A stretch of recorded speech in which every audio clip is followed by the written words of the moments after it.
calling the meeting to order of the St. John's Sanitary District meeting for Wednesday, May 15th, 2024. We'll start with the pledge of the flag.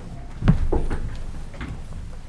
pledge allegiance to the flag of the United States of America and to the republic for which it stands, one nation, under God, indivisible, with liberty and justice for all. Let's see. Roll call. Hatfield? Here. Kill? Here. Kroll? Here. Sims? Here. Schaefer? Here. Right. First item on the agenda, approve the minutes of April 17th, 2024. Looking for a motion to approve. So moved. Motion made, second. I'll second. All those in favor say aye. Aye. All opposed? Motion carried. New old business, sewer and landscape credits totaling $84.78 for 10425 Bryan Place. Looking for a motion for approving those credits. So moved. Looking for a second. I'll second. Under the question, all those in favor say aye. Aye. All opposed? Motion carried. Item B, consider task order number 24-04 from Robinson Engineering. Thank you, Mr. President. I do have a copy here. It doesn't look like it made the packet. This is actually a supplemental task order for 2404, which was the Lantern Woods I&I investigation. So once we got into looking at the basins more closely, there is another line leaving that basin at on 93rd right before it goes into the Shilton Hills lift station. So what we're asking for is another $7,900 to provide a third flow meter. So the original scope considered 2 flow meters. That is, we rent those and we run them for 90 days at a time. So this is really just a pass through to have that additional flow meter for 90 days. So we can properly account for the flows in and out. I will have Bill make some copies so that you can each have that before you leave. And the dollar amount on everything was? $7,900. That was for 90 days. And once I get to my report, I'll give you the full report on the Lantern Woods investigation.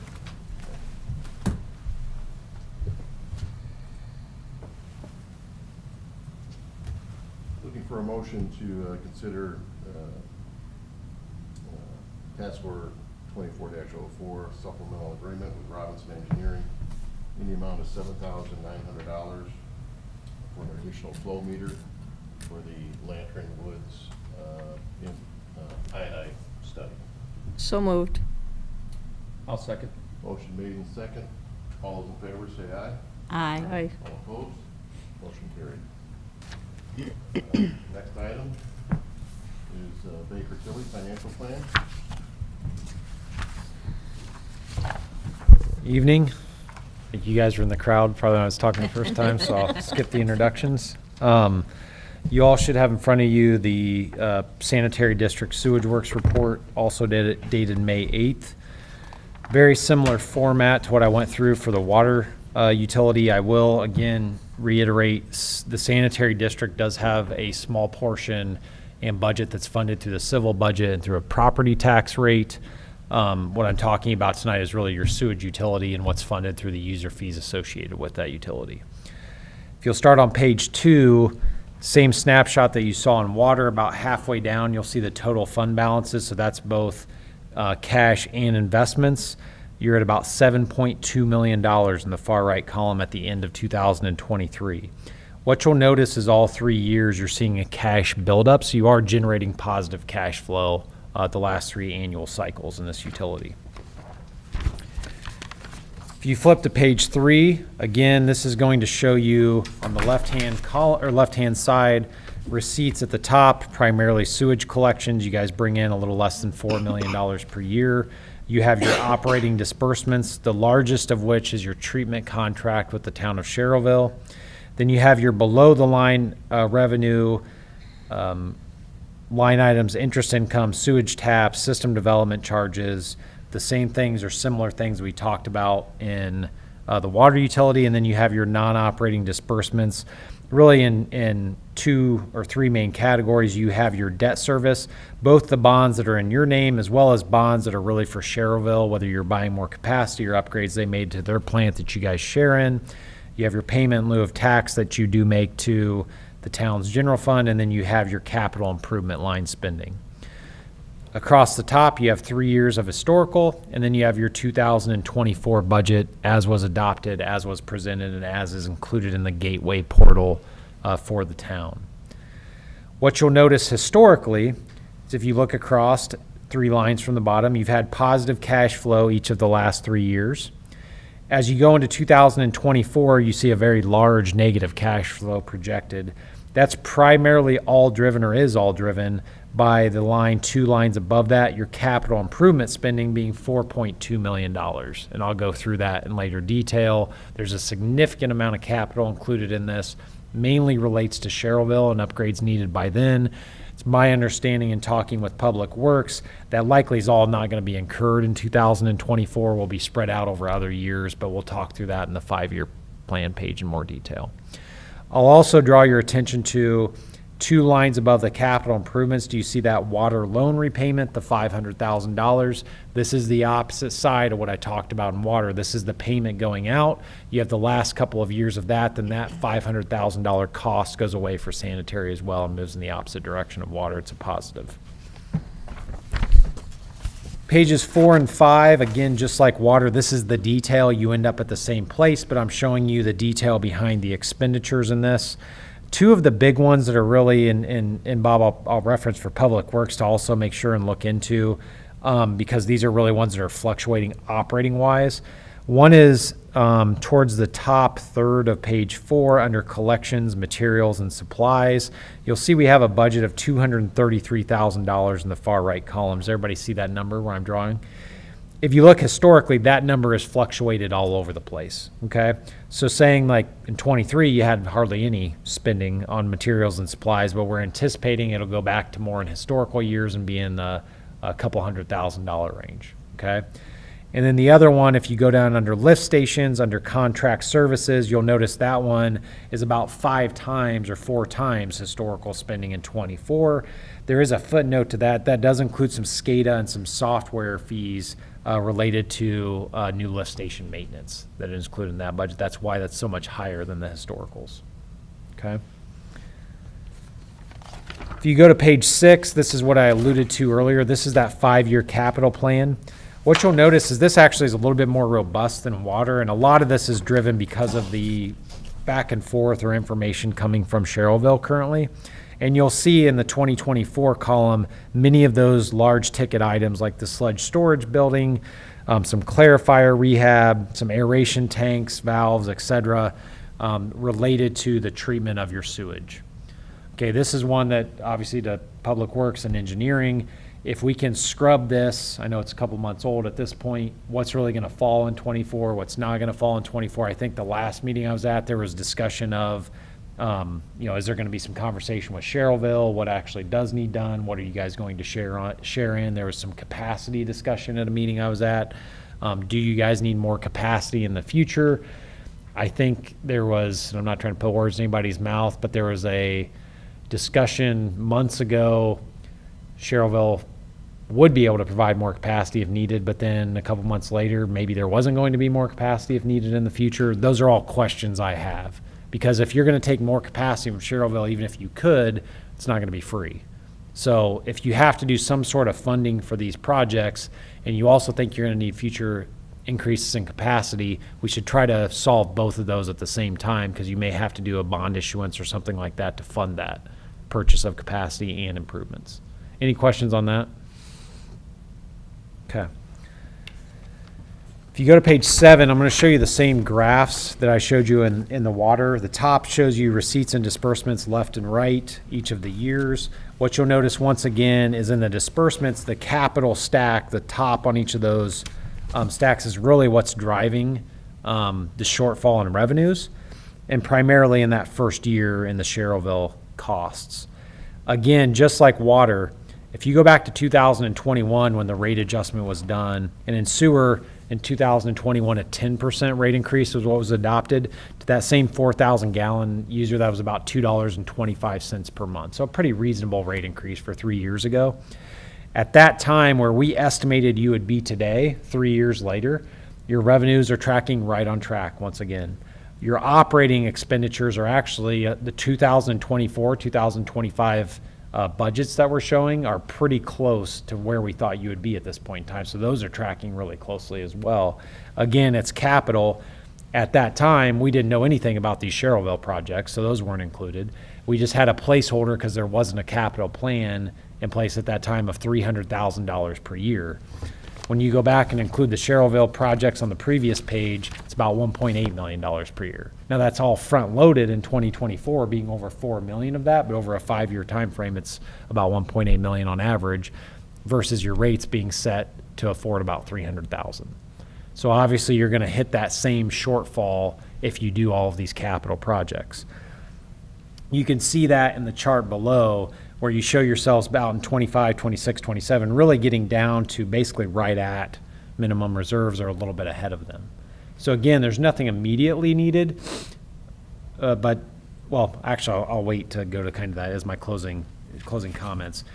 Similar to water, you're also facing this decline in non-operating revenue, so I'll give you those numbers as well. In 2021, between sewer taps and system development charges, so new building growth and the fees you get from those into the sanitary district, you generated $1.6 million in 21, $1 million in 22, and $700,000 in 23. So that same decline that you saw in water. Again, some of that's being offset by interest. You had about $4,000 interest in 21, $75,000 in 22, and you had $250,000 in this most recent year. So it's not offsetting that whole drop, but it is offsetting some of it. That's another pinch point you're hitting. So it's your capital plan and your declining building fees are what's going to really drive your future needs in sanitary. The one thing that sanitary has going for it that water doesn't is if you'll go to page 12, I want to show you your debt snapshot. Because if you're kind of doing the quick math in your head, you may be saying, well, if you're telling me our rates were set to afford $300,000 a year, but this plan's showing me $1.8 million, how are we not falling farther behind when we get out 3 or 4 years from now? The reason you're not in sewage is if you look to the far right-hand column, in sewage right now, including your temporary loan repayment to water and some of those Sherrillville bonds you have outstanding, you're paying about $1.1 million a year in debt. In 2026, that drops to $374,000, and the year later you're down to about $100,000, and it starts ticking up a few years later. But you're dropping about $1 million in debt service payments 3 years from now. Okay, so that's offsetting your more robust capital plan. Why I show you this is because do you remember in water where I explained you have 2 bonds outstanding and the second bond was wrapped around the first bond, to mitigate rate impact? You actually have that opportunity here in sewer that you could issue a debt if you had to solve some of these Sherrillville issues or potentially buy more capacity, something like that, and fill some of this gap where you see the drop off in your debt service payments. So in essence, what you'd be doing is saying, instead of taking $5 million out of our coffers the next 4 or 5 years and cash fund all of our capital improvements, let's stretch that over a 15, 20-year period, borrow for it, preserve our cash, and kind of fill this gap that's being created by your other bonds paying off. You have the flexibility to do either in the sanitary district. Any questions on that? The chart I showed you assumes you cash fund all this. It does not assume any future debt. To the earlier question that was on water about, well, are we set up for future bond issues, et cetera? I think there's, and I said this at the last meeting I was at, I think in sanitary, you have so many open questions, unless some of those have been solved in the last few months with Sherrillville, of what needs to happen, what are we going to share in? I know, Bill, you're in tune with this. And then also, what kind of capacity do you guys need going forward, and what's that going to look like? You can solve some of these immediate needs maybe in 24 and 25, either with cash or a short-term, that bond anticipation note that I talked about that can go up to 5 years. Either you use cash or you do that. That buys you some time to figure out long-term what are you going to do capacity-wise.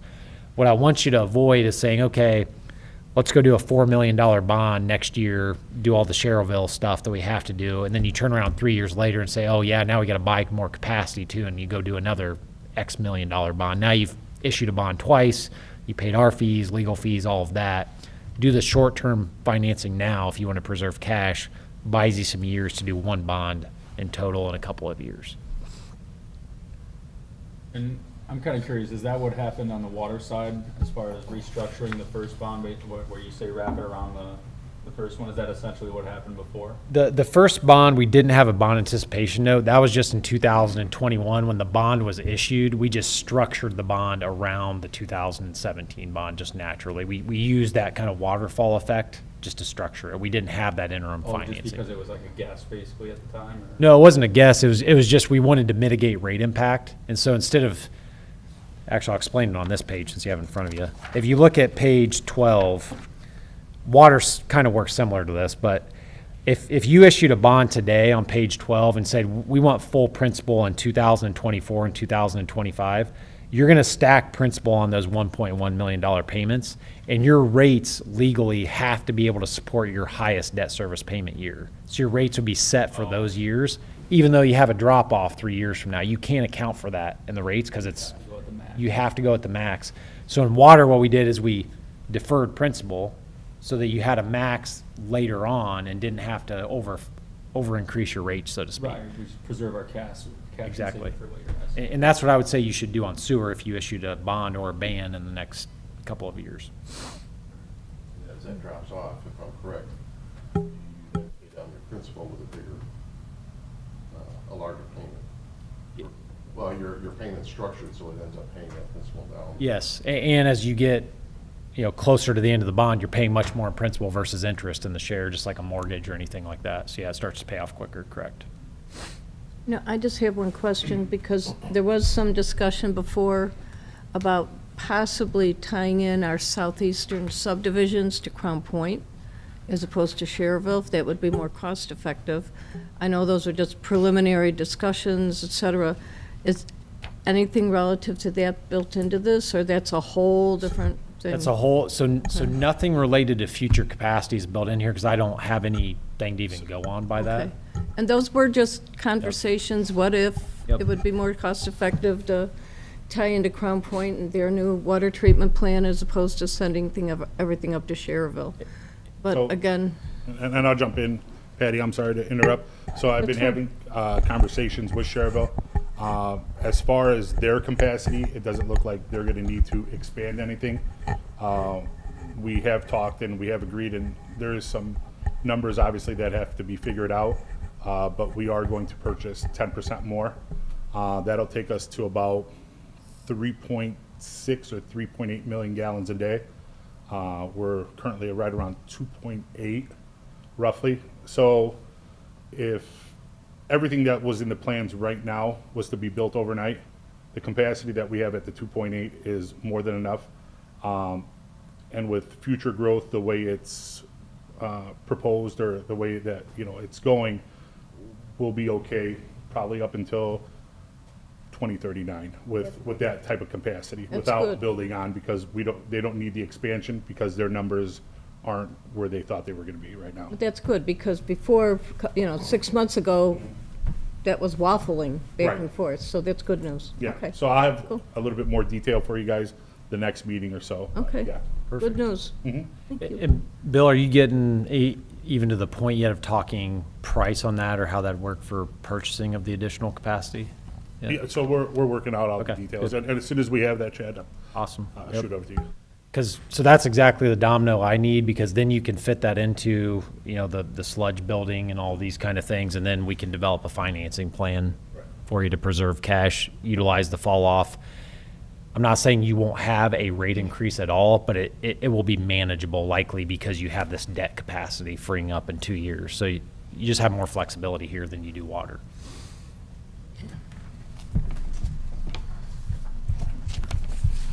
Any other questions? Thank you.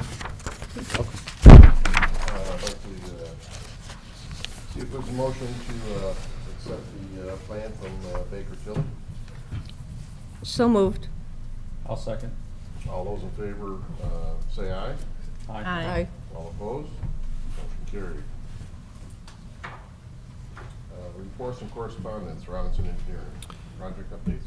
Thank you, Mr. President. The only sanitary sewer project we have going on right now is the Lantern Woods I&I investigation. All of the manhole inspections have been physically completed. We're still working on the report. I did send the town the link for the dashboard. I can send it to any board members if they want to take a look at it too. It's complete with mapping, pictures, all sorts of stuff. Flow meters will be next, now that we have the authorization to install the third one. That'll probably be installed in the probably next week. It's still too wet to do the smoke testing, so that might be pushed to July when it's nice and dry and we can see that smoke coming up through the ground. But other than that, it's been going great.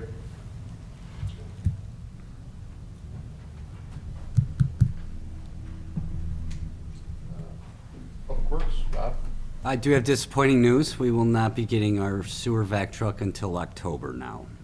I was going to ask about that. Yes. I found out last week about that, so we will be, October is our, Okay. It's coming. eventually, it'll be here. What was the delay on that, Bob? Chassis, I believe.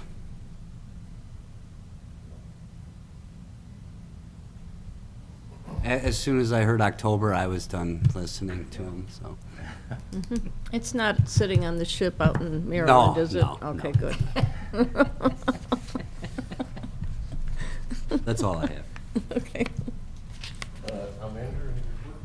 No report at this time. Payment of bills. Item A, M&J Underground payment for $13,238.10 for the Acorn Sewer Project. Looking for a motion, to pay the bill. So moved. Second? I will second. Motion made and second. All in favor, say aye. Aye. All opposed? Motion carried. Item B, accounts payable voucher dated May 15th, 2024, representing payment for payroll, supplies, services, equipment rendered to the Sanitary District in the total combined amount of $25,818.59. Looking for a motion to approve. I'd like to make that motion. Motion made, second. I'll second. All those in favor say aye. Aye. All opposed? Motion carried. Item C, accounts payable voucher dated May 15th, 2024, representing payment for payroll, supplies, services, equipment rendered to the wastewater utility for the town of St. John in the combined total of $455,748.33. Looking for a motion to approve. So moved. Motion made, second. Second. All those in favor say aye. Aye. All opposed? Motion carried. Public comment. Anybody in the audience for comment? I do have one question before we adjourn. Bill, maybe you can answer this, or Robinson. I know that the Plan Commission is redoing a subdivision, I think, tonight. There. As far as our capacity, how many homes are going in there, or what that is, do we currently have the capacities, or will we have the capacity for both, water and sewer for that subdivision going in? So the sewer, I can say yes. And then even the water, and I don't have the exact figures, but Bob, what are we gaining once this media filter is done? We're doubling the output, so it's going to 2,200 gallons extra per minute So, or per plant, I apologize, which is equivalent to, I want to say like 3.8 million gallons a day. So I would say yes. So with that then too, it looks like, I know this isn't part of the sanitary district, but you may be in good shape where we don't have to purchase water then either this summer, hopefully, knock on wood. This summer is probably a possibility we will have to, depending on weather. I know this is sanitary, but with wells 8 and 9, when those are up and running, we're shooting for next summer, those done. Okay. That we should be out of the woods, per se. And your comment about the new developments, I've put some figures together on several of the new developments that we are coming across as a plan commission member, and I broke it down, what we'll be paying, how many gallons we'll be using. Our capacity, yes, we should be okay. Bill's right, we should be just fine. Because the only thing I was a little confused on that is, earlier when we talked on the sanitary district, you know, Sherwood was was gonna be doing a lot of improvements that they needed to do for capacity and things like that. And they said that they had the capacity, and then it came back after, I think Robinson did some review and said, well, there really isn't capacity there. And now it's coming back to, yes, there is capacity. So it's kind of, where are we and who's saying that we have capacity? Has Robinson confirmed anything, or is it just based on So Sherwood saying, yeah, we got it, but? I don't think it's just them saying, hey, we got it, but absolutely, I can confirm that because I had those conversations, John. So, yes. You know, there was a lot of discussion, or some discussion, whether we stay with them or somewhere else. Right. And now, and again, the details and the figures will all be presented to you guys, but the opportunity to make our improvements that we need to without the expansion will be at a savings to the town. And again, that 10% that we're going to purchase and are in the process of getting that paperwork will put us way above where we need. Yeah. Bill, will that make our ownership percentage higher, It will. obviously? So Okay. we'll be at 40% ownership and 40% responsibility of the plant. Any other questions from the board or anything? All right, looking for a motion to adjourn. So moved. Second. You guys are in a hurry. All those in favor say aye. Aye. All opposed?